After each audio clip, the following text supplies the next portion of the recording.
السلام عليكم ورحمة الله وبركاته. الحمد لله نحمده ونستعينه ونستغفره ونؤمن به ونتوكل عليه ونعوذ بالله من شرور أنفسنا ومن سيئات أعمالنا من يهده الله فلا مضل له ومن يضلل فلا هادي له وأشهد أن لا إله إلا الله وحده لا شريك له وأشهد أن محمدا عبده ورسوله أما بعد.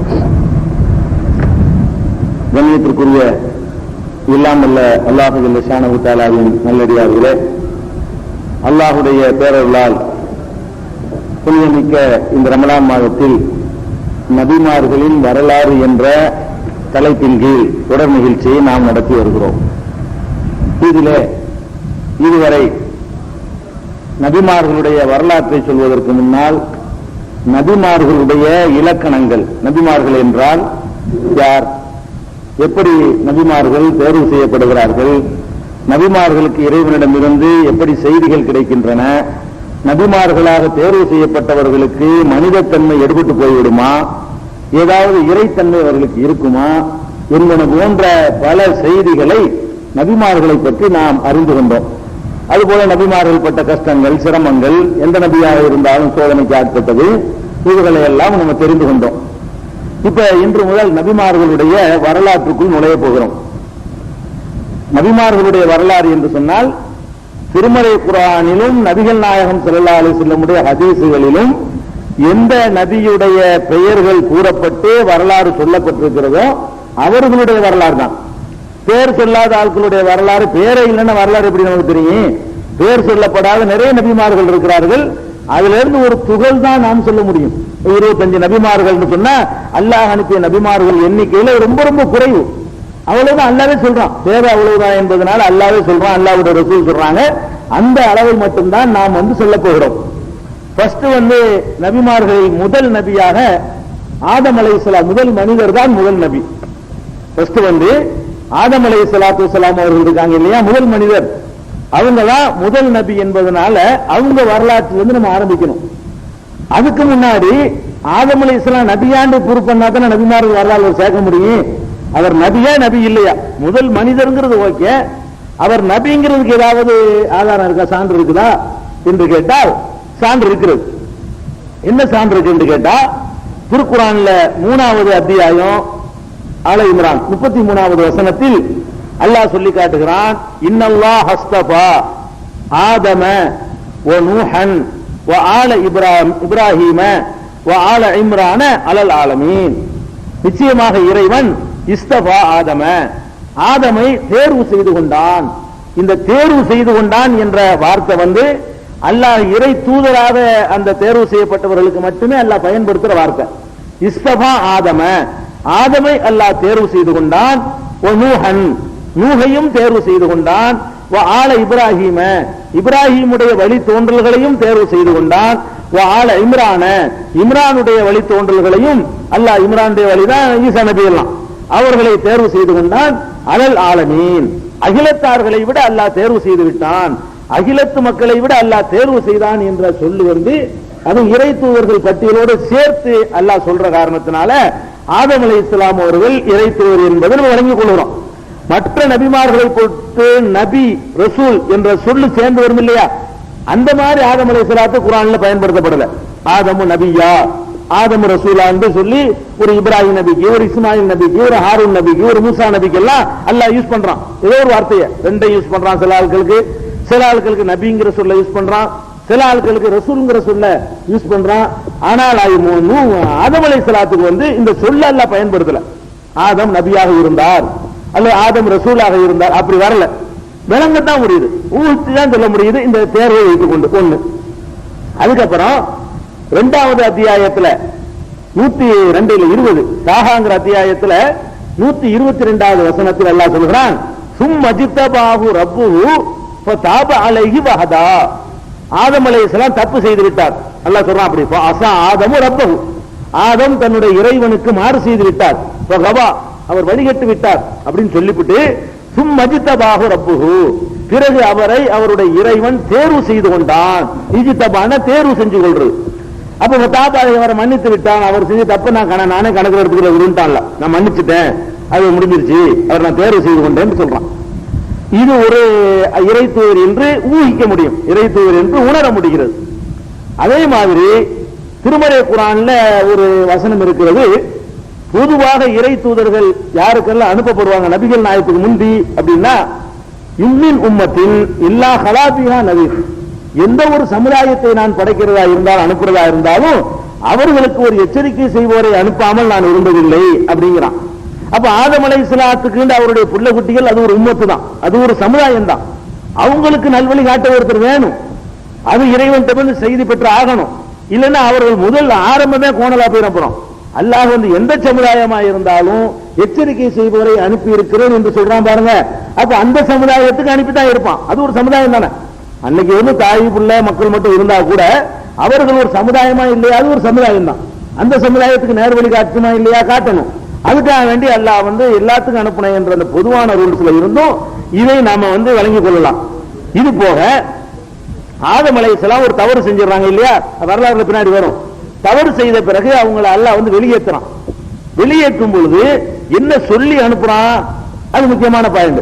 என்ன சொல்லி அனுப்புறான்னு கேட்டா, இங்க இருந்து எல்லாம் போயிருங்க, ஒருத்தர் நிக்காதீங்க, வெளியே போயிருங்க அப்படின்னு சொல்லிட்டு, இம்மா யஅதி என்னக்கும் மின்னி ஹுதன், உங்களுக்கு என்னிடமிருந்து நேர்வழி வரும். உங்களுக்கு என்ன செய்யும், என்னிடமிருந்து நேர்வழி வரும். ஃபமன் தபிய ஹுதாய ஃபலா கௌஃபுன் அலைஹிம் வலா ஹும் யஹ்சனூன், யார் என்னுடைய நேர்வழியை பின்பற்றுகிறாரோ அவர்கள் கவலைப்படவும் மாட்டார்கள், அவர்களுக்கு அச்சமும் இல்லை அப்படின்னு அல்லாஹ் சொல்லி காட்டுறான். 2வது அத்தியாயத்துல 38வது வசனத்துல, பக்ராவுல 38வது வசனத்தில் அல்லாஹ் சொல்றான், ஆதமே நீங்க போங்க, ஹவ்வாவே நீங்க போயிருங்க, உங்களுக்கு என்னிடமிருந்து நேர்வழி வரும். அப்ப என்னிடமிருந்து நேர்வழி வரும்னா அல்லாஹ்விடமிருந்து நேர்வழி பெற்றவர் யாரா இருப்பாரு, தூதரா தான் இருக்கானே. ஆதம் அலைஹிஸ்ஸலாத்துக்கு அனுப்பியாச்சு, எப்படி நடக்கணும் என்பதை சொல்லிக் கொடுக்காம அல்ல அம்பொன்னு விட்டுருவானா, நீ இஷ்டத்துக்கு நடந்துக்க நல்லா விடுவான், விட மாட்டேங்கிறான். நீ பாட்டுக்கு போ, வழி நான் சொல்லுவேன், எப்படி வாழணும் என்ன செய்யணும் என்பதை நான் உனக்கு சொல்லி தருவேன் அப்படின்னு சொன்னதுல இருந்து இறைவனிடமிருந்து அவருக்கு செய்தி வரும் என்று அல்லாஹ் சொல்லி அனுப்புறான். சொல்லி அனுப்புனா அல்லாஹ்வுடைய வாக்குறுதி மீற மாட்டான். அல்லாஹ் ஒரு வாக்கு அளித்தான் என்று சொன்னால் இன்னஹு லா யுக்லிஃபுல் மியாத், நான் அனுப்புவேன் என்று சொன்னாடா என்ன விளங்கி, என்ன அனுப்புனான்னு விளங்கிக்கணும். எப்படி விளங்கிக்கணும்னா, நான் அனுப்புவேன் அப்படின்னு தான் குர்ஆன்ல இருக்கிறது. அனுப்புவேன் என்றால் நீங்க என்ன விளங்கிக்கணும், கண்டிப்பா அனுப்புனான். ஏன்னா அல்லாஹ் போய் விளையாட்டுக்கு சொல்ல மாட்டான், தமாஷ் பண்ண மாட்டான். அப்ப அல்லாஹ் வந்து நீ போ உனக்கு செய்தி வரும்னு சொன்னா அல்லாஹ் ஆதமுக்கு செய்தி அனுப்பினான். எந்த மனிதருக்கு அல்லாஹ் செய்தி அனுப்புறானோ அவர்தான் நபி. எந்த மனிதருக்கு அல்லாஹ் வந்து செய்தியை கொடுக்கிறானோ அவர்தான் நபி. செய்தியை வாங்குறதுனால நபிக்கு இலக்கணமே அதானே. அப்ப ஆதம் அலைஹிஸ்ஸலாத்துக்கு அது வந்திருக்கு என்பதை விளங்கிக் கொள்கிறோம். அதே மாதிரி இதே கருத்தை 20வது அத்தியாயத்துல 123வது வசனத்துல தாகாவுல 123வது வசனத்தில் அல்லாஹ் சொல்லி காட்டுகிறான், இம்மா யாத்தி என்னக்கும் மின்னி ஹுதன், என்னிடமிருந்து உங்களுக்கு நிச்சயமாக நேர்வழி வரும். ஃபமன் தபிய ஹுதாய ஃபலா யலில்லு வலா யஷ்கா, யார் எனது நேர்வழியை பின்பற்றுகிறாரோ அவர் வழி தவறவும் மாட்டார், அவர் துர்பாக்கியசாலியாகவும் ஆக மாட்டார். நான் வழி உனக்கு தருவேன், போ, எப்படி நடக்கணும்ங்கிறது பின்னாடியே வரும், போ, பயப்படாத, வருத்தி விடுவான் எல்லாம் நினைக்காத, நீ எப்படி நடக்க வேண்டும் என்ற சட்டத்திட்டங்களை வந்து நான் உனக்கு தருவேன். தருவேன் என்றால் தந்தான், தருவேன் அல்லாஹ் சொன்னா என்ன அர்த்தம், தந்தான், கண்டிப்பா தந்தான், ஆதம் அலைஹிஸ்ஸலாத்துக்கு தந்தான். இந்த 5 வசனங்கள் தான் ஆதம் அலைஹிஸ்ஸலாம் அவர்களை இறை தூதர் என்று கருதுவதற்கு இடம் பெறுகிற வசனங்கள். தெளிவா அந்த சொல்லு இல்லாட்டாலும் இது போதும், இறை தூதர் என்று தீர்மானம் பண்ணுவதற்கு இது ஒரு போதுமான ஒரு அளவுகோல் என்பதை நம்ம புரிந்து கொள்ள வேண்டும். இது ஃபர்ஸ்ட் அவர் நபி என்று வச்சுக்கோமா. அடுத்தது வந்து ஆதம் அலைஹிஸ்ஸலாத்தை பொறுத்த வரைக்கும் அவர் வந்து படைக்கப்பட்டவர், பிறந்தவர் இல்லையில, பாப்பா மூலம் ஆரம்பிக்க முடியாது. ஆதம் அலைஹிஸ்ஸலாத்துடைய வரலாறு நபிமார்னு ஆரம்பிக்க போறோம்னு சொன்னா அவருடைய படைப்புல இருந்துதான் ஆரம்பிக்கிறோமே தவிர பிறப்பு கிடையாது, அவருக்கு படைக்கத்தான் வர்றாரு. ஆதம் அலைஹிஸ்ஸலாம் அவர்கள் எப்படி படைக்கப்பட்டார்கள் என்பதில் இருந்து நம்ம வரலாறு துவக்கணும். எப்படி மனிதன் எப்படி படைக்கப்பட்டான் தான் நபியுடைய வரலாறு எங்கிருந்து ஆரம்பிக்குது, மனுஷன் வரலாறு தான் நபியுடைய வரலாறு. மனிதன் படைக்கப்பட்ட வரலாறு தான் ஒரு நபி படைக்கப்பட்டதுக்கும் வரலாறா இருக்கிறது. ஏன்னா அவர் தான் முதல் மனிதராகவும் இருக்காரு, முதல் நபியாகவும் இருக்கிறார். அப்ப ஆதம் அலைஹிஸ்ஸலாம் படைக்கப்பட்டதை பொறுத்த வரைக்கும் அவர் எங்கிருந்து எதிலிருந்து படைக்கப்பட்டார் என்று சொன்னால் அவருடைய மூலப்பொருள் களிமண்ணு. இது எல்லாருக்கும் நம்ம தெரிஞ்ச விஷயம். ரொம்ப வந்து குர்ஆனை பற்றி அறிவு இல்லாத சாதாரண மக்களுக்கு கூட இது தெரியும். மனுஷன் களிமண்ணால் படைக்கப்பட்டாங்கிறது ரொம்ப லட்சக்கணக்கான தடவை கேட்டு கேட்டு எல்லாருமே இதை சொல்லி சொல்லி தெரிந்த ஒரு விஷயம். அது உண்மைதான், அது பொய் கிடையாது. மனிதன் மூலப்பொருள் என்னதான் மனிதன் எந்த படைக்கப்பட்டது வந்து களிமண்ணில் இருந்தான் படைக்கப்பட்டான், அதுல எந்த ஒரு டவுட்டும் கிடையாது. அப்ப மனிதர்களை களிமண்ணில் இருந்துதான் இறைவன் படைத்தான். முதல் மனிதனை களிமண்ணில் இருந்துதான் படைத்தான் என்பதற்கு சான்று வேணும் என்று சொன்னா 6வது அத்தியாயம் 2வது வசனம், 15வது அத்தியாயம் 26வது வசனம், 15வது அத்தியாயம் 28வது வசனம், 32வது அத்தியாயம் 7வது வசனம், 55வது அத்தியாயம் 14வது வசனம், இந்த வசனங்கள்ல எல்லாம் மனிதனை களிமண்ணில் இருந்து நாம் படைத்தோம் குர்ஆன் சொல்லுகிறது.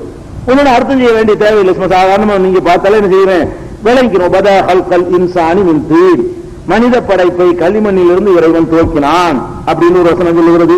ஹுவல்லதி ஹலக்கக்கும் மின் தீன், அவன் தான் உங்களை களிமண்ணில், நம்மளை கூப்பிட்டு அல்லாஹ் சொல்றான் உங்களையே களிமண்ணில் இருந்தா படைச்சேங்கிறான். நம்ம வாப்பா அத்தா களிமண்ணா போயிட்டாங்க, நம்மளும் களிமண் தானே, அதனால நம்மள என்ன செய்யறான் அல்லாஹ் களிமண்ணில் இருந்து படைத்தேன்கிறான். அப்ப களிமண்ணால் தான் அல்லாஹ் ரப்பல் ஆலமீன் யாரை படைச்சிருக்கான்? ஆதம் அலைஹிஸ்ஸலாத்தை முதல் மனிதருடைய மூலப்பொருள் வந்து களிமண்ணு. இது நம்ம குர்ஆன்ல தெரிகிறது வரலாற்றுல. அதுக்கப்புறம் சில கிஸ்ஸாக்கள் என்ன செய்யறான், களிமண்ல இருந்து எப்படி படைச்சான் அப்படின்னு சொன்னா அந்த களிமண்ணை எடுக்கிற சம்பவம் ஏற்கனவே சொல்லிக்கிறோமே. களிமண்ணை எடுக்கிறதுக்கு 4 மலக்கால் அனுப்புறான், ஒவ்வொருத்தரா வந்து திரும்பி போனாங்க. அதெல்லாம் கதைகள். அந்த மாதிரிலாம் அல்லாஹ் வந்து ஆளை விட்டு மண் எடுக்க சொன்னது அவெல்லாம் இல்ல. அல்லாஹ் என்ன அவன் நான் களிமண்ணால் படைக்க போறேன்னு மலக்குகள்கிட்ட சொன்னான், அவ்வளவுதான் இருக்குது. அவன் என்ன சொல்றான், உரிமை கொண்டாடுறான், என் கையால் நான் படைச்சேன்னு வேற அல்லாஹ் சொல்லி காட்டுறான் ஒரு இடத்துல. அதனால அந்த கிஸ்ஸாவெல்லாம் விட்டுருங்க, அன்னைக்கு பொய்ன்னு சொல்லியாச்சு. மலக்குகளை அனுப்பி ஜிப்ரீல் மண் எடுக்க வந்தாராம், பூமி கொடுக்க மாட்டேன்னுச்சான். 2வது குடிச்சு திரும்பி போயிட்டாராம். மீகாயில் இருக்க வந்தாராம், அப்பவும் முடியாதுன்னுச்சான் மண்ணு. அப்புறம் இஸ்ராபீல் அல்ல அனுப்புனானா, அதுவும் அவரு மாட்டேன்னுச்சான் மண்ணு, திரும்பி போயிட்டாராம். அப்புறம் இஸ்ராயல பிடிச்சி அல்ல அனுப்புனானா, அவர் எடுத்துட்டு போயிட்டாராம். அதனால உயிர் வாங்குற பொறுப்பு நீ வச்சுக்க அல்ல என்னஞ்சா அதை போய் கொடுத்துட்டான்னு சொல்லி ஒரு கதை கட்டி விட்டுருக்காங்க. இது எங்க இருக்குது? குர்ஆன்ல இல்ல, இது ஹதீஸ்ல இல்ல. இது மாதிரி விஷயங்களை அல்லாஹ் சொன்னா தான் நம்ம ஏத்துக்கணும். அல்ல அல்லாஹ்வுடைய ரசூல் ஸல்லல்லாஹு அலைஹி வஸல்லம் ஏத்துக்கணும். இதை விட்டு அவர் சொன்னார் இவர் சொன்னார் சஹாபியே சொன்னா கூட அவருக்கு எப்படி தெரியுங்களா? இது வந்து அல்லாஹ் படைச்சவன் சொல்லணும் அல்லது வஹி மூலமா ரசூல் சொல்லணும். அல்லாஹ் ரசூல் சொல்லி இதுக்கு எந்த ஒரு சான்றும் கிடையாது. மலக்குகளுடைய கேரக்டருக்கு எதிரா இருக்கு.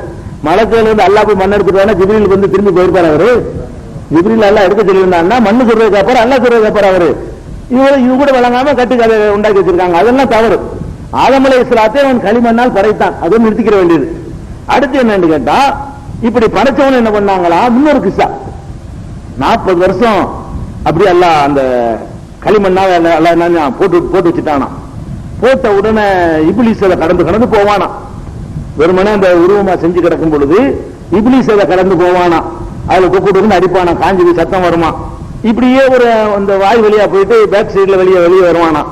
அது உள்ள இப்படிலாம் வந்து கதை உங்களுக்கு பார்த்துக்கிட்டு இருந்த மாதிரி இதெல்லாம் வந்து இது உங்களுக்கு யார் சொன்னா? இதெல்லாம் இது மாதிரி சம்பவங்களை எல்லாம் எடுத்து எழுதி விட்டு அவர் இப்னு கசீர் அவர்கள் எல்லாம் சொல்றாங்க, இதெல்லாம் மினல் இஸ்ராயிலியாத் இதெல்லாம் வந்து அந்த முந்தைய வேதக்காரர்கள் இருக்காங்க இல்லையா, இஸ்ராயிலியாத் அவங்களுடைய செய்திகள், கட்டுக்கதைகள், இதுகள் எல்லாம் அல்லாஹ் ரசூல் சொன்னவை அல்லன்னு சொல்லிட்டு இந்த மாதிரி கிஸ்ஸாவை மறுத்துறாரு.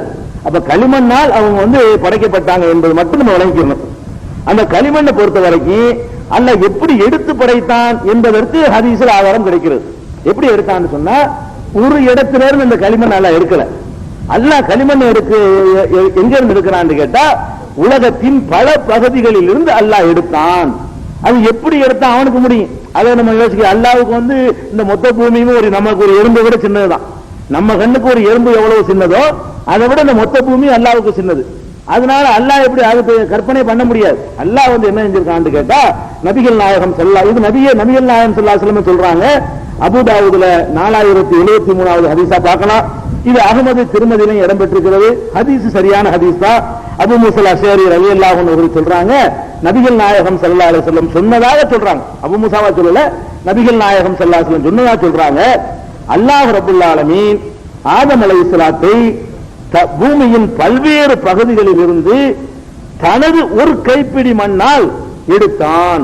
அவனுடைய அப்ப இதுல இருந்து அந்த ஜிப்ரீல் அனுப்புன மீகாயில் எல்லாம் பொய்யாயிருச்சு. ஹதீஸ்ல இருந்து என்ன பொய்யாவது? அல்லாஹ் வந்து கபலஹா மின் ஜமீல் அர்லி, பூமியுடைய எல்லா பகுதியில் இருந்தும் திரட்டப்பட்ட ஒரு கைப்பிடி மண்ணை அல்லாஹ் எடுத்தான். எடுத்து அதிலிருந்து படைத்த காரணத்தினால்தான் மனிதர்கள் பல வெரைட்டி உள்ளவர்களாக இருக்கிறார்கள். அப்படின்னு சொல்லி எல்லா ஜீன்ஸும் அதுல இருக்கு. எல்லா ஜீன் இருக்கிறாங்கல்ல மரபணுக்கள், எல்லா மரபணையும் உள்ள வச்சதுனாலதான். இல்லைன்னா பாருங்க, இப்ப பாருங்க ஆப்பிரிக்கா காரனுக்கு பிறக்கிற ஆளுக்கெல்லாம் ஏறக்குறைய ஆப்பிரிக்கா அது ஒரு தனி மூஞ்சியா இருக்கு. பாக்குறீங்களா, ஆப்பிரிக்காவுக்கு வந்து தனி மூஞ்சா இருக்குது. மங்கோலியர்கள் இருக்காங்க பாருங்க, மங்கோலியர்கள்னா சைனா, மலேசியா, ஜப்பான், இதெல்லாம் மங்கோலிய மூஞ்சி. அது பூரா ஒரு மாதிரி சப்பை என்ன செய்யும், ஒரே மாதிரி அச்சில வார்த்தை மாதிரி அது ஒரு டைப்பா வரும். இந்தியாவுக்குன்னு அது ஒரு தனியான மூஞ்சி இருக்கிறது, ஐரோப்பியர்களுக்குன்னு ஒரு தனியான முகம் இருக்கிறது. இப்படித்தான் வந்துகிட்டு இருக்கு, மாற்றங்கள் வர்றதில்லை. அப்ப ஆதம் அலைஹிஸ்ஸலாத்து வந்தாலும் ஒரே மாதிரி டைப்ல வரணும். பல வெரைட்டியா வந்துச்சுன்னு கேட்டா அங்க அவர்த்த மட்டும்தான் எல்லா சீனாவில் இருக்குது. அவர்த்த மட்டும் என்ன இருக்குது, எல்லா சீனையும் எல்லாம் கலந்து வச்சுட்டான். ஆப்பிரிக்காவில் கொஞ்சம், மங்கோலியர்ல கொஞ்சம், எல்லா மண்ணையும் சேர்த்து கொஞ்சம் கொஞ்சம் எடுத்து உள்ள வச்சதுனால பலவித வெரைட்டி கொண்டவர்களாக அந்த முதல் மனிதர்ல இது சயின்ஸ் இருக்கிறது. அதாவது முதல் மனிதர்கிட்ட இவ்வளவு ஜீன்களும் மரபுகளும் மரபணுக்கள் இருந்தால்தான் இப்படியான வெரைட்டிகளை வர முடியும். நீங்க இவர் இருக்காருன்னு சொன்னா இவர் மாதிரி ஒரு ஆளு இவருடைய பரம்பரையில ஒரு 10 தலைமுறைக்கு முன்னாடியோ இப்ப அப்பா மாதிரி ஒருத்தர் இருக்க மாட்டாரு, உம்மா மாதிரி இருக்க மாட்டாரு, தாத்தா மாதிரி இருக்க மாட்டாரு, பாட்டி மாதிரி இருக்க மாட்டாரு. அதுக்காக ஒரு பிள்ளைல நீங்க முடியாது. ஒரு 15 தலைமுறைக்கு முன்னாடி இந்த மாதிரி வாழ் இருந்துட்டாரு. அந்த மரபு அப்படி கொஞ்சம் கொஞ்சமா இடம் மாறிக்கிட்டே வந்து டக்குன்னு இந்த மாதிரி வந்துடுறது. அதனால சில குழந்தைகள் வந்து தாய் மாதிரி தந்தை மாதிரி அவங்க குடும்பத்தில் யார் மாதிரி இருக்க மாட்டாங்க நமக்கு தெரிஞ்சு. ஆனா குடும்பத்தில் யாரோ ஒருத்தர் முன்னாடி இருந்திருப்பாரு நமக்கு தெரியாம. நமக்கு முன்னாடி 10 தலைமுறைக்கு முன்னாடி நமக்கு தெரியாத செய்ய ஒரு ஆள் இதே மாதிரி இருந்திருப்பாரு. அந்த மாதிரி எல்லாம் நடக்கிறதெல்லாம் என்ன, மரபணுக்கள் மனிதனுடைய உடலுக்குள்ள ஒளிந்து கொண்டிருக்கிறது.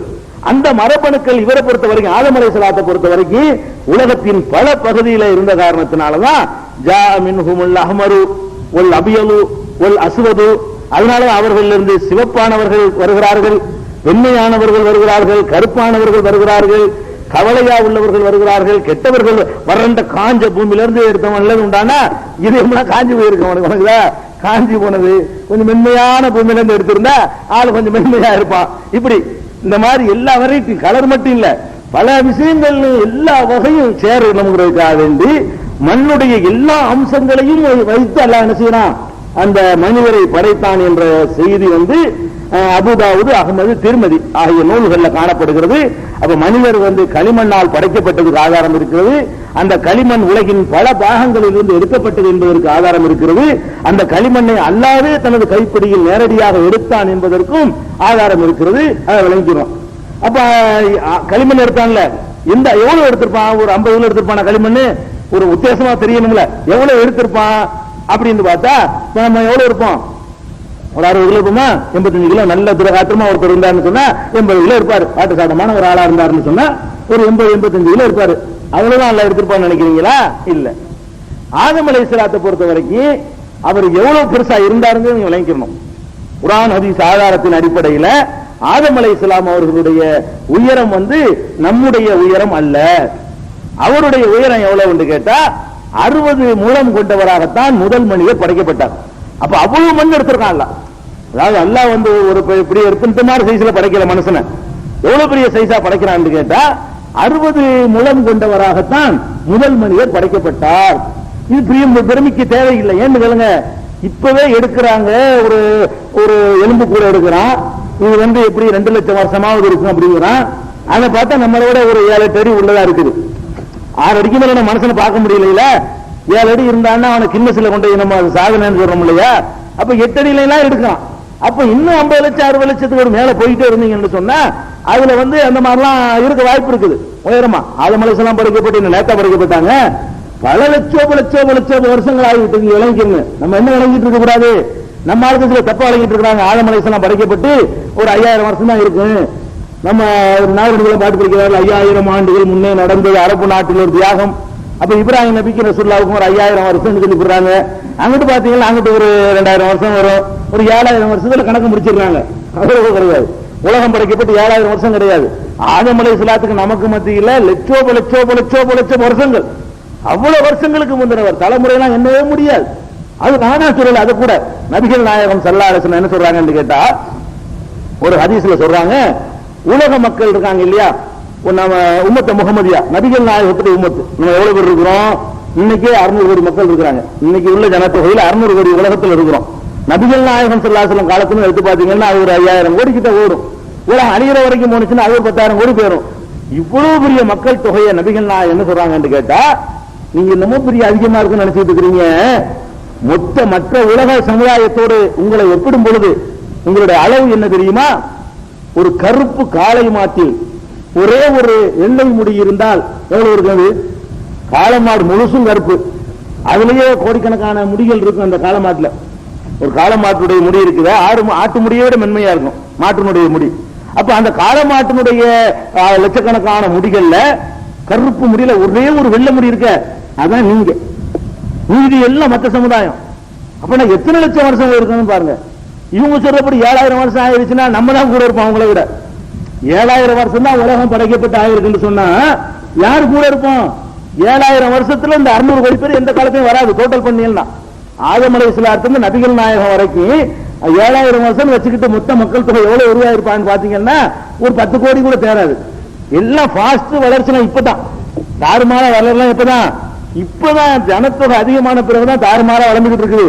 அப்போலாம் அவ்வளவு கிடையாது. இப்ப பாரதியார் அந்த காலத்துல படிக்கும்போது என்ன பண்றாரு? 30 கோடி முகமுடையாண்டு படிக்கிறாரு. இந்தியாவுடைய ஜனத்தொகை 30 கோடி தான் பாரதியார் காலத்துல. அதுவும் அவர் சொல்ற இந்தியா பாகிஸ்தான் பங்களாதேஷ் எல்லாம் சேர்ந்த இந்தியா, பிரிக்கப்படாத இந்தியா.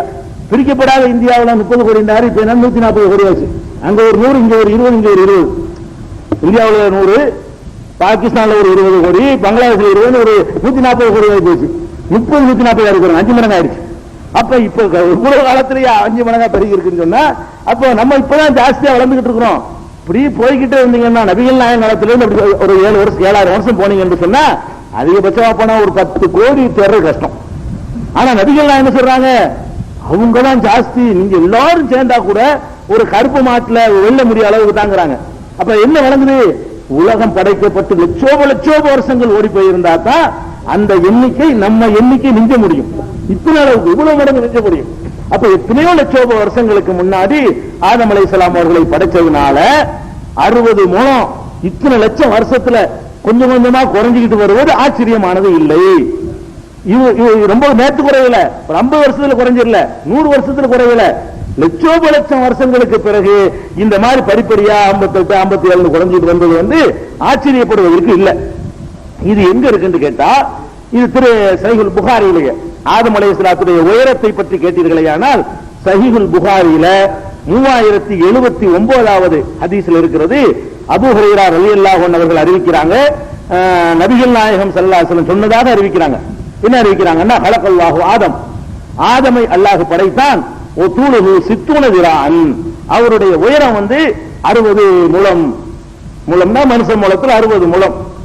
படைத்து விட்டு சும்மா கால இறைவன் சொன்னான், இதுஹப் செல் வஸல்லிம் அலா உலாயிக மினல் மலாயிகா, அந்த வானவர்களுக்கு நீ சலாம் கூறு அப்படின்னு அல்லாஹ் சொன்னான்.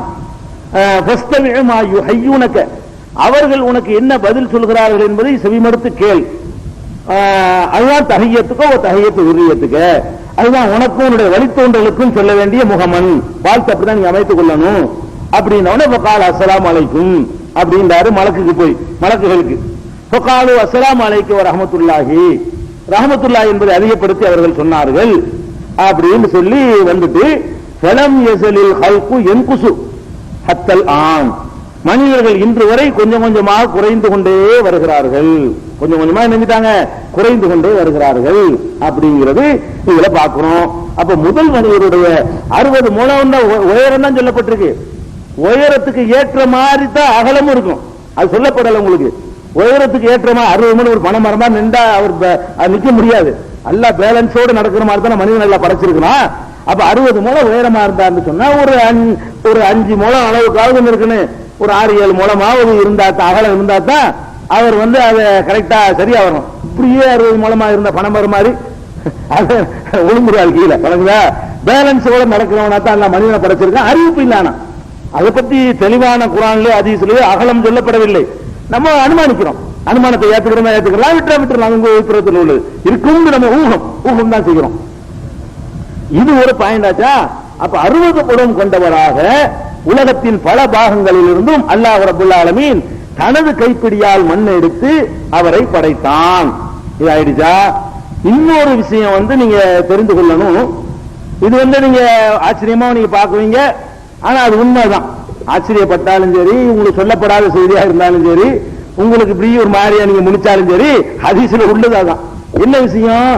ஆதம் அலைஹிஸ்ஸலாத்தை அல்லாஹ் படைச்சான்ல, அதை பற்றி நபிகள் நாயகம் ஸல்லல்லாஹு அலைஹி வஸல்லம் சொல்லும் பொழுது, ஹலகல்லாஹு ஆதம அலா சூரத்திஹி, ஆதமை தனது வடிவத்தில் அல்லாஹ் படைத்தான் அப்படின்னு சஹீஹுல் புகாரியில ஒரு ஹதீஸ் இருக்குது. தனது வடிவத்தில் இருக்குல்ல, அந்த ஹதீஸுக்கு என்ன விளக்கம் சில பேர் சொல்லுவாங்க என்று கேட்டா, ஆதமை அவர் வடிவத்தில், ஹீ தானே வருது, அலா சூரத்திஹி, அவருக்கே உள்ள வடிவத்தில் படைத்தான். அவன் வடிவத்தில் இப்படி படைக்குவான், அவன் வடிவம் என்ன நமக்கு தெரியாது அப்படிங்கிற மாதிரியான ஒரு வியாக்கியானம் சஹீஹுல் புகாரியில உள்ள ஹதீஸுக்கு சில பேர் கொடுப்பாங்க. அதனால அந்த ஹதீஸை விட்டுருவோம். சஹீஹ் முஸ்லிம்ல அப்படி வியாக்கியானம் கொடுக்க முடியாம இருக்குது.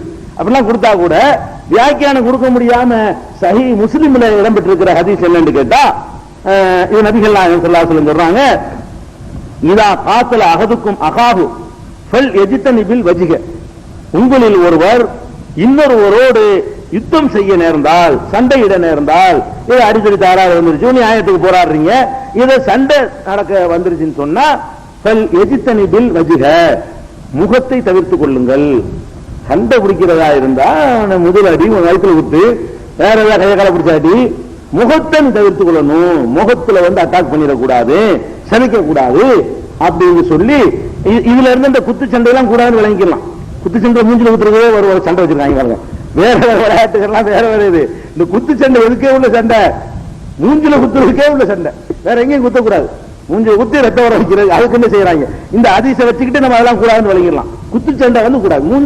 மூஞ்ச கோரப்படுத்துற விளையாட்டுகள் விளையாட்டு இல்லை, வேற மாதிரி விளையாட்டுலாம் ஓகே. ஏன்னா ஃபுல் எஜ்தனிபில் வஜ்ஹ, முகத்தை தவிர்த்துக் கொள்ளுங்கள் அப்படின்னு சொல்லிட்டு, காரணம் என்ன தெரியுமா? இன்னல்லாஹ ஹலக ஆதம அலா சூரத்திஹி, ஏனென்றால் ஆதமை அல்லாஹ் தன் வடிவத்தில் படைத்திருக்கிறான். அவன் வடிவத்தில் இருக்கிற ஒரு முகத்தை கோரமாக்குறதுக்கு உங்களுக்கு என்ன இல்ல, அனுமதி இல்ல. ஆதம அவர் வடிவத்தில் படைச்சாண்ட பொருத்தமா வர காரணம். முகத்தை ஏன் தவிர்க்கணும்னு கேட்டா, இந்த முகம் அல்லாஹ்வுடைய வடிவத்தில் படைக்கப்பட்டிருக்கிறது அப்படின்னு சொல்லி நபிகள் நாயகம், நம்ம சொல்லல, நபிகள் நாயகம் ஸல்லல்லாஹு அலைஹி வஸல்லம் சொல்றாங்க. இது சஹீஹ் முஸ்லிம்ல 4731வது ஹதீஸாக இடம்பெற்றிருக்கிறது. இது புகாரில இருக்குது. ஆனா புகாரில காரணம் சொல்லப்படல, இதெல்லாம் கரெக்டா வழங்குற மாதிரி இருக்குது. இதை நம்ம பாக்குறோம். அப்ப நம்ம என்ன வழங்கணும்னு கேட்டா, அல்லாவுக்கு நம்ம வழங்கி வச்சிருக்கோம். நீண்ட நெடுங்காலமா முஸ்லீம்கள் என்ன வழங்கி இருக்கோம்னா, அல்லாஹ்னா அது உருவமற்ற இறைவன், உருவமே கிடையாது, சூனியம் ஒண்ணுமே இல்ல அப்படிங்கிற மாதிரி எல்லாம் அவர் பவர், சக்தி, மின்சார மாதிரி எல்லாம் உதாரணம் காட்டிட்டு போயிருவாங்க. மின்சாரத்துக்கு பவர் தானே, அதுக்கு அறிவு இருக்காது. அப்படி யாருக்கும் அல்லாஹ் நினைச்சிட்டு இருக்கிறாங்க. வெளிச்சம் ஒளி ஒண்ணுமே இல்ல, அது ஒரு அது வடிவம் உள்ளதாக அல்லாஹ்வை பத்தி யாருமே நினைக்கிறது இல்ல. அதனால அல்லாஹ்வை பத்தி பயமும் வர்றது இல்ல. அல்லாஹ்வை பத்தி பயம் வந்தா என்ன செய்யும்? பயம் வர்றது ஒண்ணு வேணும்ல. பயம் சரியான முறையில் பயம் வர்றது இல்ல. மனுஷனுக்கு பயப்படுற அளவுக்கு கூட அல்லாஹ் பயப்பட மாட்டேங்கணும். அல்லாஹ் யாருன்னு கேட்டா, அவன் தனக்கென ஒரு வடிவத்தை வைத்திருக்கிறான். அந்த வடிவத்தில் கொண்டு அவனுக்கு கை இருக்கிறது. அப்படிலாம் குர்ஆன் சொல்லுகிறது. கையால் பிடித்தான். நாம் பார்க்கல, எப்படி இருப்பான்னு நம்ம பார்க்கல, அவ்வளவுதான். ஆதம் அலைஹிஸ்ஸலாம் இருந்திருந்தாங்கன்னா ஓரளவுக்கு அல்லாஹ் இப்படித்தான் இருப்பான்னு நம்ம கெஸ் பண்ணலாம். அதான் சுருங்கி இப்படி பேரிச்சம்பழமா ஆக்கிட்டான் அல்லாஹ் நம்மள. 60 முழமா இருந்ததை 12 மடங்கு குறைச்சு விட்டான். இப்ப 5 முழத்துல நிப்பாட்டி விட்டான்ல. அப்ப 60 முழத்துல இருக்கும்போது அது என்ன பிரம்மாண்டத்துல இருந்தாரோ அந்த மாதிரியான ஒரு டைப்ல இருந்தா ஓரளவுக்கு அல்லாஹ் இப்படித்தான் இருப்பான்னு என்ன செய்ய முடியும்? ஒரு அளவுக்கு இந்த மாதிரி மருந்துகளை பார்க்கலாம், அனுமானமா செய்யலாம். அல்லாஹ் என்ன பண்ணிட்டான்? திராட்சை பழம் சுருங்கி போய் கிஸ்மிஸா இருக்கணுமா? திராட்சை பழத்துக்கு கிஸ்மிஸுக்கு வித்தியாசம் எவ்வளவு இருக்கு? நம்ம எல்லாம் இப்ப கிஸ்மிஸ் பழமா இருக்கிறோம், அவர் திராட்சை பழமா இருந்தார். தலை விளந்து அதை சுருக்கி காய வச்சு கருவாடாக்கி வச்சிருக்கான் அல்லாஹ் நம்மள. அதனால இது வடிவம் வச்சுக்கூட அல்லாஹ்வுடைய வடிவம் அது ஒரு தனி தேஜஸோட.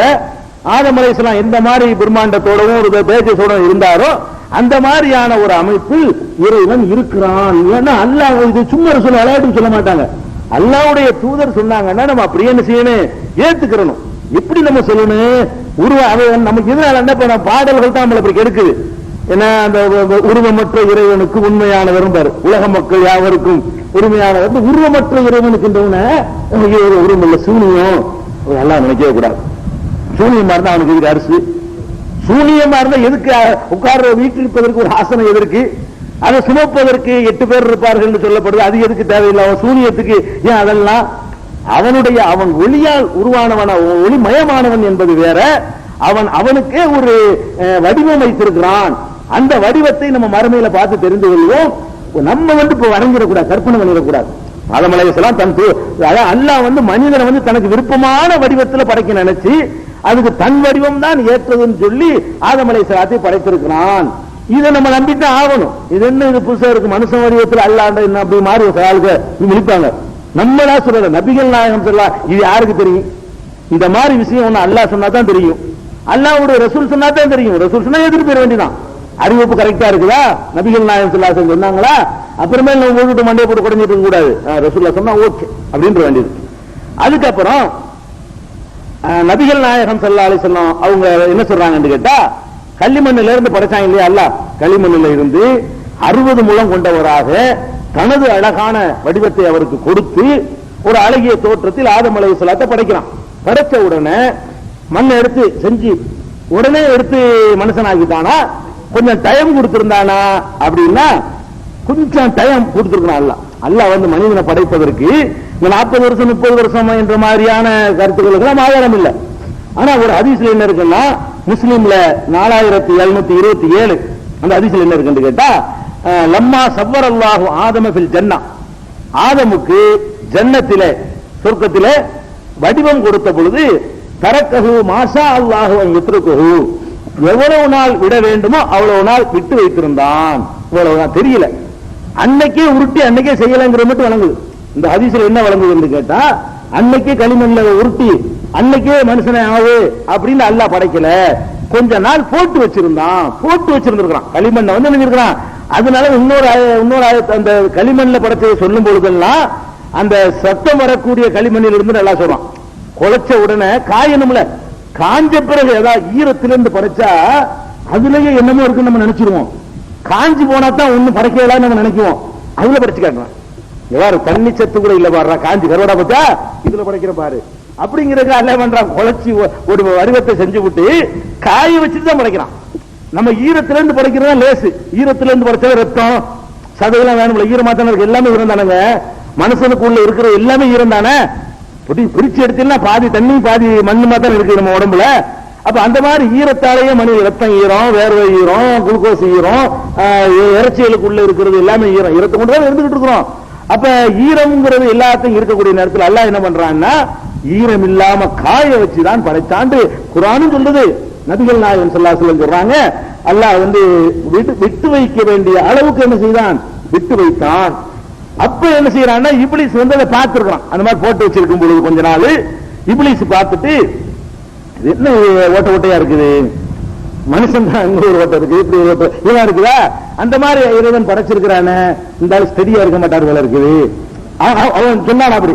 ஏன்னா அது ஸ்டெடியா ஓட்டைக்கிட்டே இருந்தா உள்ள ஒளியிருமில்லைங்க, ஒரு பாத்திரம் ஓட்டையா இருந்தா என்ன ஒளியிருமா இல்லையா, இந்த ஓட்ட ஓட்டையா இருக்குது, இது ஸ்டெடி இல்லாத ஒரு ஆளத்தான்ல படைக்க போறான் போல இருக்குது அப்படின்னு இப்லீஸ் பேசினான்னு சொல்லி நபிகள் அதை பார்த்துட்டு கண்டுபிடிச்சிருக்கான். அவனுக்கு முடியும், அவனுக்கு ஜிம்மி இனம் தானே, அவன் சிந்திப்பான், மலக்குகளுக்கு தான் ஓடாது. இவன் ஜிம்மி இனத்தை சேர்ந்தவனா இருக்கிறதுனால இவன் என்ன பண்ணுதான், ஒரு ஓட்டம் இருக்கு, இப்படி ஒரு ஓட்டம் இருக்கு, இப்படி ஒரு இப்படி ஒண்ணு இருக்குது, இவர் கண்ட்ரோலா இருக்க மாட்டார் போல இருக்கு, போட்டோம் வெளியே வந்துடும் போல இருக்கு. அப்ப இவர் அப்படின்னு சொல்லி பேசிக்கிட்டான். இது ஒரு நபிகள் நாயகம் ஸல்லல்லாஹு அலைஹி வஸல்லம் சொல்றாங்க. இது முஸ்லிம்ல 4727வது ஹதீஸ்லயும் இருக்கிறது, அஹ்மதுலயும் இருக்கிறது. இது ஆதம் அலைஹிஸ்ஸலாத்தை களிமண்ணால் படைத்தான், உடனே படைக்கல, காய வச்சு கொஞ்ச நாள் போட்டு இருந்து கொஞ்ச நாள் என்ன இருக்குது. இது என்ன செய்யறாங்க, இது சொன்ன உடனே யாரா கேட்பான், கொஞ்ச நாள் எவ்வளவு நாள் இந்த பயன் பண்றதுக்கு ஏதாவது சொல்லணுமே, ஒரு 40 வருஷம் இப்ப இவ்வளவு கிடைக்கிறது. கொஞ்ச நாள் உண்டு இப்ப தெரியல. அல்லாஹ் சொல்ற ரசூல் சொல்ற அதையும் உனக்கு தேவையில்லாத விஷயம். ஒரு ஆள் 40 வருஷம், ஒரு ஆள் 30 வருஷம், ஒரு 60 வருஷம், இதெல்லாம் அவ்வளவு கையில முடியல போட்டு சொல்றது. அல்லாஹ் சொல்ற, அல்லாஹ்வுடைய ரசூல் சொன்னது என்ன, சில நாட்கள் விட்டு வைத்திருந்தான், காய வைத்திருந்தான். அது எவ்வளவு நாள் அவனுக்கு தெரியும். அல்லாஹ் சொல்ற ரசூல் சொல்லி விட்டுற வேண்டியது, தெரியாட்டி விட்டுற வேண்டியது. தெரிஞ்சதுதான் வரலாறு, தெரியாததுக்கு வரலாறு இல்ல, கற்பனை. அதுக்கப்புறம் ஆதம் அலைஹிஸ்ஸலாம் அவர்களை என்ன நாளில் படைக்கிறான் தெரியுமா, போட்டு வச்சிருந்தான்ல, போட்டு வச்சுட்டு இப்படி மனிதனாக உயிர் கொடுத்து அவரை ஆக்குனது ஒரு வெள்ளிக்கிழமை என்று அப்படி நபிகள் நான் சொல்றாங்க. ஒரு கிழமை இன்னைக்கு 6 நாட்கள்ல இந்த பூமியை படைச்ச மாதிரி அப்போதான் சூரிய சந்திரன்லாம் வந்துருச்சு, இரவு பகல் வந்துருச்சு, கிழமைகள்லாம் வந்துருச்சு. அதுக்கு பிறகு இவரை படைக்கிறான் இல்ல, பூமியில இருந்து மண்ணில இருந்து படைக்கிறான். அதனால அப்ப கிழமையெல்லாம் இருந்து கேட்க இயலாது, இப்பெல்லாம் கிழமையெல்லாம் இருந்த காலம் தான் அது.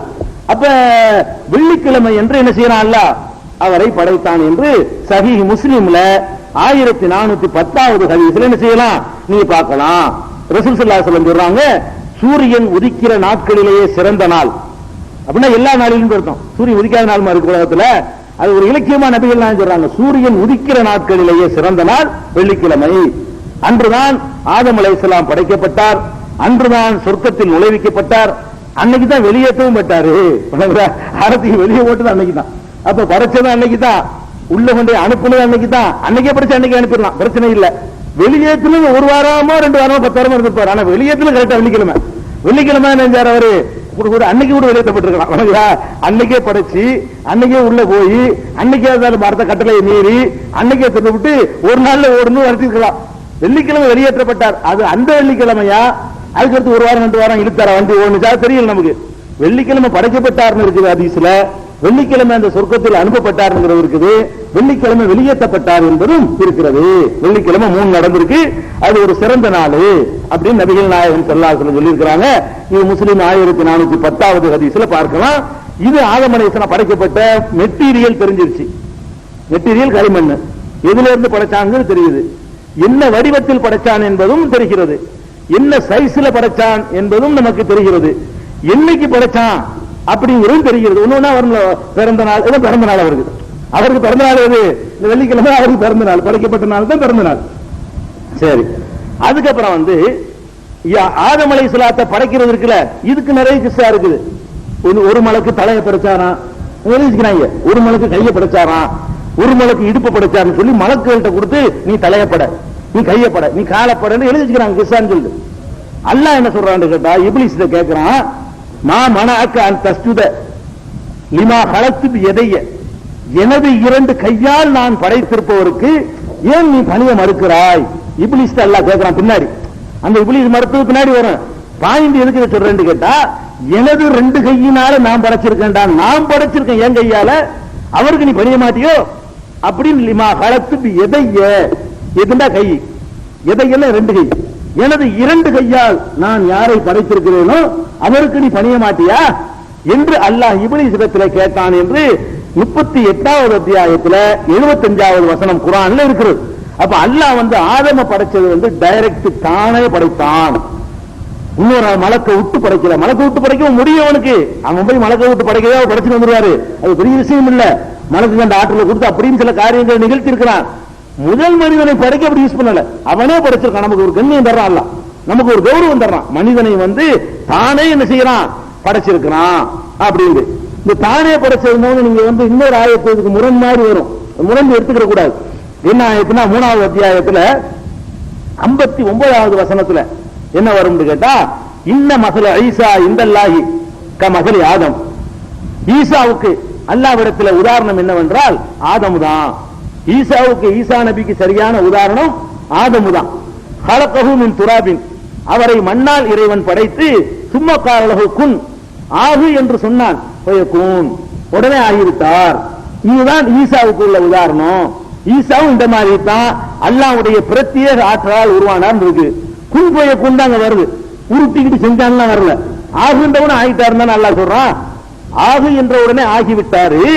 இதே மாதிரி தான் ஆதமும் ஆனாரு, அதே மாதிரி தான் ஈசாவும் ஆனாரு. அதனால ஏன்பா நீங்க கடவுளுடைய மகன் பத்தி சொல்றீங்க அப்படின்னு நல்லா கேட்கலாம். அப்ப ஆதமுக்கு உதாரணம் என்னன்னு கேட்டா, ஈசாவுக்கு உதாரணம் ஆதமு. அதோட நிறுத்தி இந்த பிரச்சனை இல்ல, அவரை எப்படி படைச்சேங்கிறான், ஹலகஹு மின் துராப், மண்ணில் அவரை படைத்து சும்மா காலஹு குன் ஃபயகுன், ஆகு என்றால் ஆகிவிட்டது. அப்ப இவங்க படைச்சாங்க ஒரு ஆகுன்னு தானே சொன்னா அப்படிங்கிறத முரண் மாதிரி சில பேர் நினைக்குவாங்க. முரண்லாம் கிடையாது. மண்ணால படைச்சிட்டா கூட இதுல இந்த மண்ணால படைச்ச ஒத்துக்கிறான் அல்ல, இதுல கூட என்ன செய்யறான்னு கேட்டா ஹலகஹு மின் துராப்னு தானே முதல் சொல்றான். மண்ணால படைச்சு வச்சுக்கிட்டு எல்லா உருவத்தெல்லாம் கொடுத்துக்கிட்டு இப்படின்றமா எந்திரிச்சிருப்பாரு, அவ்வளவுதான். ஒன்னும் முரண் கிடையாது.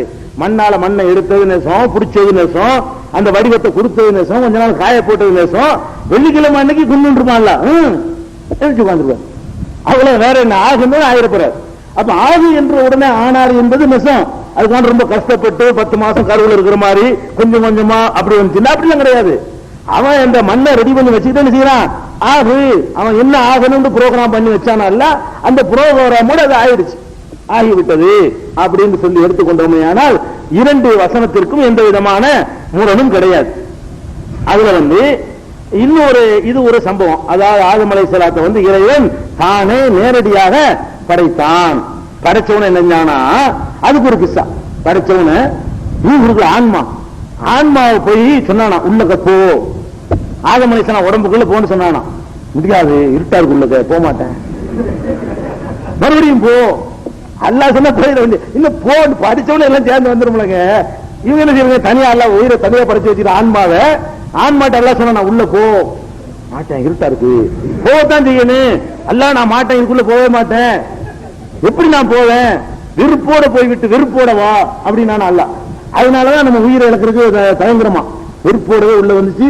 வெறுப்போட வெளியே போறது போகும்போது வெறுத்துட்டு உள்ள வந்துச்சான். வெளியேறும் போது வெறுப்போட தான் போகுது. இங்க விட்ட மாட்டேன், சக்கராத்து இருக்கிற வரைக்கும் நான் நிற்பேன், கடைசியில தான் போவேன் அப்படின்னு நிற்கிறா இல்லையா? சின்ன ஒரு சஞ்சலம் வந்து ஓடி போக மாட்டேங்குது. ரூஹு இழுத்து பிடிக்கவே இல்லையா? அவ வெறுப்போட வந்துட்டு விருப்பத்தோட இருக்குது, மரம் வெறுப்போட தான் போகுது. இப்படி கிஸ் ஆயுது. இப்படி எல்லாம் அல்ல படைச்சாண்ட படைச்சான், அவ்வளவுதான். ரூஹு அறிவு எல்லாம் சேர்த்து படைச்சிருப்பான், அவ்வளவுதான் எடுத்துக்கணுமே தவிர என்ன செய்யக்கூடாது. அவன் முதல்ல தனியா ஆன்மாவை தனியா படைச்சான், அவரை தனியா படைச்சான், உள்ள கத்துவான்னு சொன்னா இதெல்லாம் யாரு பார்த்தா? இது யாரு உங்களுக்கு சொன்னா? அங்க நடந்த விஷயத்தை வந்து உங்களுக்கு யாரு சொன்னா? யாராவது பார்த்தாங்களா? இது அறிவிப்பாளர் இருக்காங்களா? இது யாராச்சும் எப்படி இதை சொல்ல வேணும்? நமக்கு அல்லாஹ் சொன்னா சொல்ல வேணும். அல்லாஹ் சொல்லல. அல்லாஹ்வுடைய ரசூல் சொன்னா சொல்ல வேணும். அவங்களும் சொல்லல. பின்ன என்னத்துக்கு அவர் சொன்னாரு, இவர் சொன்னார், அந்த பாதிரி சொன்னாரு, இவர் சொன்னாரு, காபுல் அஹ்பார் சொன்னாரு, அவர் சொன்னாரு இறங்கி வச்சுக்கிறாங்க. எவர் சொன்னாலும் நமக்கு அதெல்லாம் தேவை கிடையாது. அல்லாஹ் வந்து உடனே படைச்சு விட்டான். ஒண்ணு இருக்குது. என்ன அது இருக்குன்னு கேட்டா, ஆதம் அலைஹிஸ்ஸலாத்தை படைச்சு உயிரெல்லாம் கொடுத்து ஆகுண்டான ஆன உடனே என்ன பண்ணாருன்னு கேட்டா, அதுல பெரிய வேடிக்கை. முதல்ல என்ன பண்ணுச்சான், ரூஹு வந்து ஸ்டெப் பை ஸ்டெப்பா வரணும். ஆன்மா முதல்ல தலைக்கு வந்துச்சான், தலையில வந்துச்சான், அப்புறமா வயிற்றுக்கு போனிச்சான், இடுப்புக்கு வந்துச்சான். உடனே எந்திரிக்க பார்த்தாரான். என்னையும் அவசரக்காரனா இருக்கிற நீ அப்படின்னு நான் அல்ல. காலுக்கு உன்ன உயிர் வரும்போது நீ எப்படி எந்திரிக்கிறேன்? இதெல்லாம் கதை. இப்படிலாம் கிடையாது. அட் டைம்ல எல்லாம் முடிஞ்சு போச்சு. விளங்குதா? ஆகுண்டோட ஒரு மனுஷன் ஆயிட்டாரு. ஆகுண்டு அல்லாஹ் சொல்றான் உடனே ஆயிட்டாரு, அவ்வளவுதான். இதுக்கு போட்டு இப்படி கொஞ்சம் கொஞ்சமா இப்படி எல்லாம் வளர்த்துக்குள்ள வரல.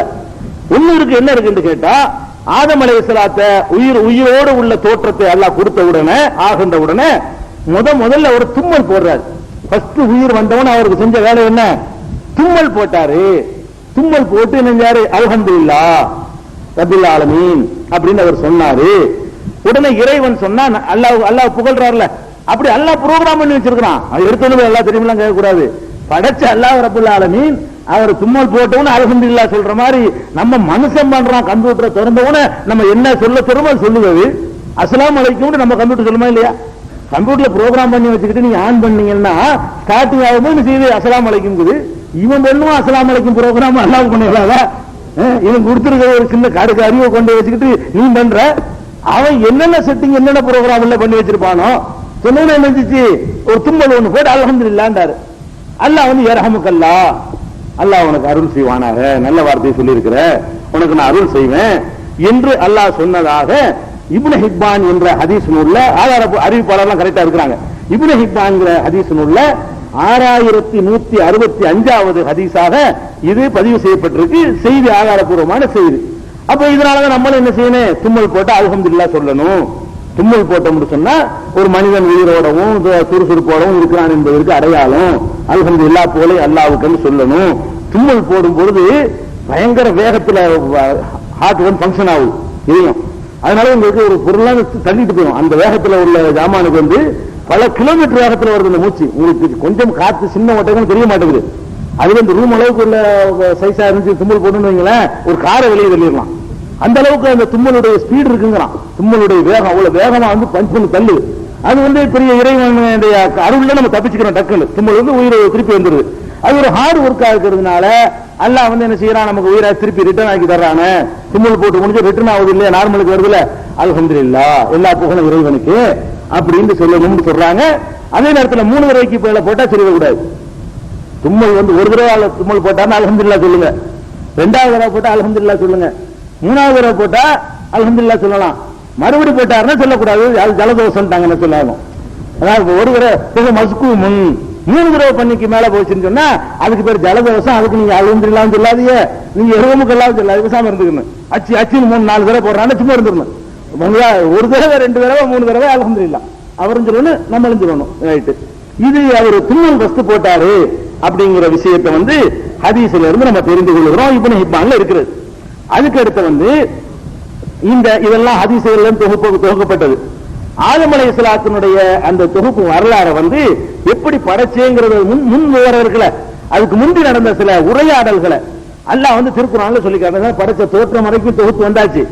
இதுக்கிடையில் என்ன பண்ணணும்னு கேட்டா, இவரை படைக்கிறதுக்கு முன்னாடி ஒரு காட்சி நடந்திருக்கு, ஒரு நிகழ்ச்சி. அந்த நிகழ்ச்சியை திருக்குறான் பல இடங்கள்ல விழாவாரியாக விரிவாக சொல்லுகிறது. அது அப்படியே அர்த்தம் செஞ்சுக்கிட்டு போனாலே உங்களுக்கு விளங்குற அளவுக்கு தெளிவா இருக்குது. எந்த ஒரு விரிவுரையாளருடைய விளக்கமும் தேவையில்லாம அதை வாசித்துக் கொண்டு பொருள் செஞ்சாலே விளங்குற அளவுக்கு அந்த வரலாறு எல்லாம் எளிமையான நடையில சொல்லுகிறான். என்ன சொல்றான்? இது கால ரப்புக்களில் மலாயிக்கத்தி, உமது இறைவன் வானவர்களிடத்திலே சொன்னான். சொன்னதை நினைவு கூறுவீராக, மக்களுக்கு எடுத்து சொல்வீராக. என்ன சொன்னான்னு கேட்டா, இன்னி ஜாயிலும் ஃபில் அர்தி கலீஃபா, பூமியில ஒரு கலீஃபாவை நான் என்ன செய்யறேன்? படைக்க போகிறேன். இந்த பூமியில ஒரு கலீஃபாவை நான் படைக்க போகிறேன் அப்படின்னு அல்லாஹ் சொல்றான். கலீஃபாவை படைக்க போகிறேன்டா என்ன? இந்த இடத்துல என்ன செய்யறாங்கன்னா, பெரும்பாலான தமிழ் மொழிபெயர்ப்பு செய்தவர்களும் சில ஆங்கில மொழிபெயர்ப்பாளர்களும் கூட தன்னுடைய பிரதிநிதியை படைக்க போகிறேன் அப்படின்னு அல்லாஹ் சொன்னதாக அவங்க சொல்லிக் கொண்டிருக்கிறார்கள், எழுதுகிறார்கள். அது அடிப்படை உங்களே பிரதிநிதி ஒரு தப்பான அர்த்தத்தை வேற செஞ்சுக்கிட்டு அதன் அடிப்படையில் வைத்துக் கொண்டு அல்லாஹ்வுக்கு பிரதிநிதி மனுஷனா சைத்தானா உணரக்கூடிய காட்சியெல்லாம் பார்க்கிறோம். கலீஃபா என்பதற்கு பிரதிநிதி என்ற அர்த்தம் இருக்குதா? அல்லாஹ்வுக்கு ஒருவர் கலீஃபாவை ஆக முடியுமா? முடியாது. கலீஃபான்னு உங்களை அர்த்தம் தெரிஞ்சுக்கணும்.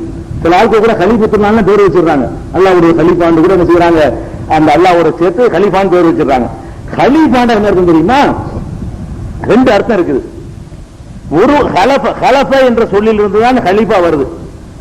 ஹலஃப என்று சொன்னா ஒருவரிடம் இருந்து ஒருவராக வழி வழியாக தோன்றக்கூடிய ஒரு இனம் அர்த்தம். அப்ப மலக்கு இருக்கிறாங்க. மலக்கு எப்படி இனம் இல்ல? ஜிப்ரீலுக்கு மகன் இருக்காரா? மீகாயிலுக்கு பேரன் இருக்கிறாரா? இல்ல. அவங்களுக்கு வழி வழி கிடையாது. ஜிப்ரீல் மட்டும் தான் இருப்பாரு. ஏன்னா அவர்கள் ஆண்பால் கிடையாது, அவருக்கு பெண்பால் கிடையாது, அவருக்கு ஜோடி கிடையாது, அவருக்கு புள்ள குட்டி இருக்காது. அப்ப மாணவர்கள் எப்படி படைக்கப்பட்டிருந்தாங்க கேட்டா, அவங்க வழி வழியாக அவர்களுக்கு சந்ததிகள் உருவாக மாட்டாங்க.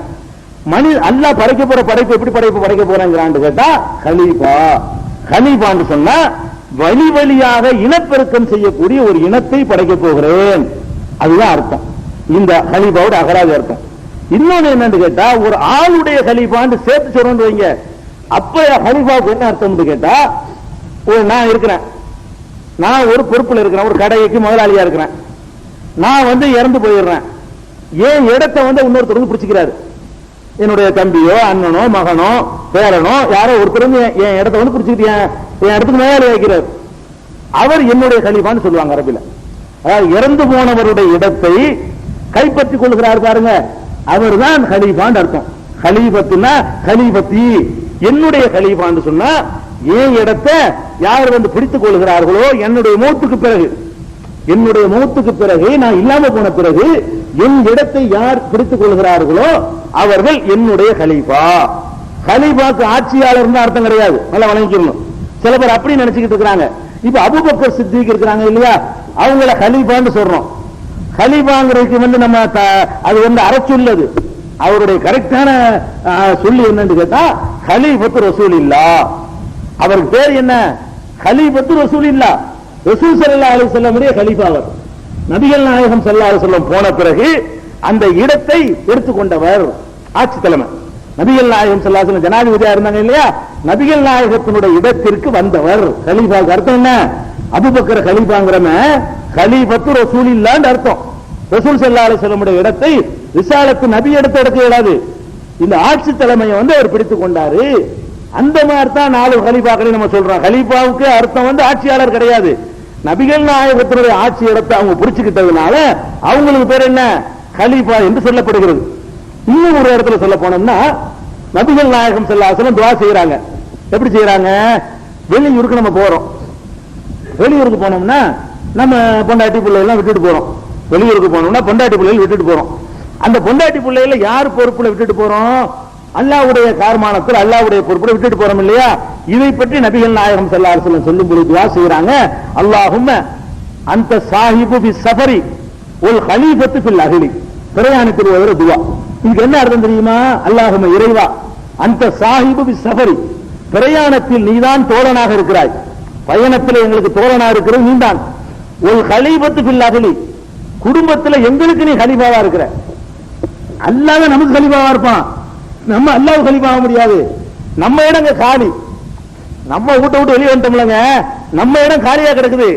அவன் நின்று கண்காணிச்சு நான் பாத்துக்கிறேன், உன் பொண்டாட்டி பிள்ளை நான் பாத்துக்கிறப்பா, ஏன் பொறுப்பு பாது அப்படின்னு சொல்லி நம்ம இடத்துல அவங்க உட்காந்துட்டான்லாம். ஒரு கலீபத்துக்கு இல்ல கலி, நீங்க அல்லாஹ் கலீபான்னா அல்லாஹ் இடத்துல நீங்க உட்காருக்கிறீங்களா? அல்லாஹ் மூத்த போயிட்டானா? இல்ல, அல்லாஹ் கலீபான்னா அல்லாஹ் மௌத்தா போனா தான் அல்லாஹ்வுக்கு ஒருத்தர் கலீபா வர முடியும். அல்லது அல்லாஹ் பலவீனமா போயிட்டா தான் அல்லாஹ்வுக்கு ஒருத்தர் கலீபா வர முடியும். அல்லாஹ் வந்து வெளியூருக்கு போயிட்டா தான் என்ன செய்யலாம், அந்த இடத்துல அல்லாஹ் வெளியூர் போயிட்டா நான் பாத்துக்கிறேன், அது உண்டு அல்லாஹ்வுக்கு. அப்ப கலீபான்னு சொன்னா இன்னொரு இடத்தை நிறைப்பவர்னு ஒரு அர்த்தம் இல்ல. ஆதம் அலைஹிஸ்ஸலாம் அல்லாஹ்வுடைய கலீபான்னா அல்லாஹ்வுடைய இடத்தை நிறைக்கிறாரா? கலீபாவுக்கு அந்த பிரதிநிதி அர்த்தமே செய்யக்கூடாது. கலீபான்னா ஒரு தலைமுறை. கலீபாவுக்கு என்ன அர்த்தம்? இன்னி ஜாயிலுன் ஃபில் அர்தி கலீஃபா, ஒரு தலைமுறையை படைக்க போகிறேன். ஒரு நபரை படைக்கல, ஒரு தலைமுறையை படைக்கிறேன்னு என்ன அர்த்தம்? அவருக்கு ஒரு பொம்பளை ஜோடி வரும், அதுல இருந்து புள்ள உண்டாகும், நிறைய மக்கள் பெருகுவாங்க. அதுக்கு தான் மலக்கள் புரிஞ்சுக்கிட்டு கேட்டாங்க, அப்ப ரத்தம் சிந்து வாங்கல, அவங்களே படைக்க போற, நிறைய மக்கள் இப்படி பெருகிட்டு போனா தான் சண்டைலாம் வந்துருமா ஆட்டோமேட்டிக்கா. எந்த இனத்திற்கு அந்த கலீபாங்கிற சொல்ல வச்சுதான் வானவர்களை புரிஞ்சுக்கிட்டாங்களாம். இப்னு கஸீர் ரஹ்மத்துல்லாஹி அலைஹி தன்னுடைய தஃசீர்ல அவர் விளக்குறாரு, மலக்குகள் எப்படி இந்த கேள்வி கேட்க இயலும்? குழப்பம் என்றவனையா படைக்க போகிறாய், ரத்தம் சிந்து, அது ஏன் கேட்க, இந்த சொல்லில கேட்க இயலுங்கிறார் அவர். கலீபாங்கிற சொல்லில கேட்க முடியும். கலீபாவுக்கு என்ன அர்த்தம்? கலீபானா பொண்டாட்டி வரும், புள்ள வரும், மக்கள் பெருகுவாங்க, மக்கள் பெருகுனாலேயே எனக்கு ஒரு இது உனக்கு ஒரு இது, ஏன் விடு உன் விடு அடி சண்டை எல்லாம் வருங்கிறது அந்த சொல்லுக்குள்ளே அம்பிட்டு அடங்கி போச்சு. அதுக்கு தான் திருப்பிட்டு இருக்காங்க, யாரெல்லாம் நாங்க அது மாதிரிலாம் கலீபாவா இல்லாம இருக்கிறோம், எங்களுக்கு புள்ள குட்டிலாம் இல்ல, ஒரே தஸ்பீனா தஸ்பீக்கு, திக்ருனா திக்ரு, சஜிதானா சஜிதா, ஏன் இன்னொன்னு இப்படி போய் இவங்க அடிச்சுக்கிறார்கள் படைக்க போறேன்னு கேட்டாங்களே, அந்த அப்ஜெக்ஷனுக்கு காரணமே இந்த கலீபாங்கிற சொல்லுங்கிறார் இப்னு கஸீர்.